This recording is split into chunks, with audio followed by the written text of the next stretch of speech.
بسم اللہ الرحمن الرحیم۔ معزز سامعین، میں ہوں ندیم آپ کا بھائی۔ امید ہے کہ آپ خیر و عافیت کے ساتھ ہوں گے۔ آج کی جو مسئلہ ہے وہ بہت اہم ہے، وہ ہے کہ قربانی کے جانور اگر ذبح کرتے وقت اس کے پیٹ میں بچہ نکلا تو آیا ہماری قربانی ہو جائے گی یا قربانی نہیں ہوگی؟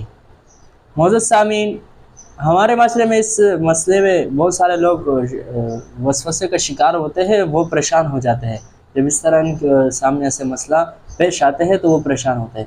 تو آج کی اس ویڈیو میں اس مسئلے کے بارے میں آپ کو بتاؤں گا، تو ویڈیو انشاءاللہ اینڈ تک دیکھ آپ کو بہت فائدہ ہوگا۔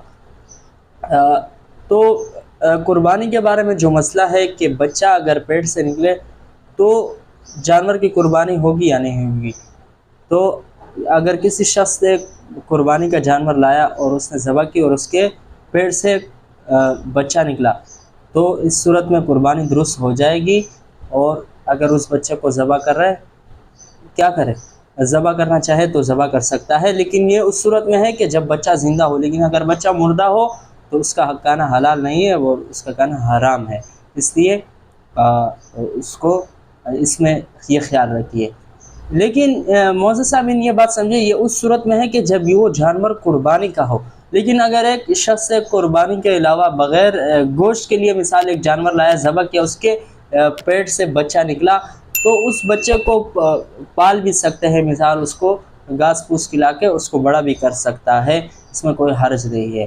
تو معزز سامعین، اب آتے ہیں دوسرے مسئلے کی طرف، وہ یہ ہے کہ بیوی صاحب استطاعت کے باوجود شوہر بیوی کی طرف سے قربانی کر سکتا ہے؟ تو اس کا جواب یہ ہے کہ اگر بیوی صاحب استطاعت ہو اور شوہر نے بیوی کی اجازت سے اس کی قربانی کی تو بیوی کی طرف سے قربانی ہو جائے گی۔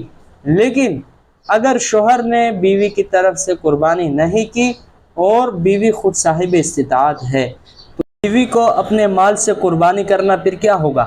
واجب ہوگا۔ معزز سامعین، اب یہ بات کہ قربانی کن لوگوں پر واجب ہے، تو اس کے بارے میں نے ایک مستقل ویڈیو بنائی ہے جس کا لنک میں ڈسکرپشن میں دوں گا۔ آپ اس ویڈیو کو دیکھیں، آپ کو انشاءاللہ قربانی کے بارے میں پتہ چلے گا کہ کن لوگوں پر قربانی واجب ہے اور کتنا نصاب ہے، کیا ہے، اور مزید اس طرح اچھی معلومات آپ کو اس سے حاصل ہو جائے گی۔ معزز سامعین، تو یہ تھے آج کے مسائل۔ اگر آپ چینل پر نئے ہیں تو چینل کو سبسکرائب کریں اور مزید اسی طرح اچھی ویڈیوز کے لیے ہمارے ساتھ رہے۔ اللہ حافظ۔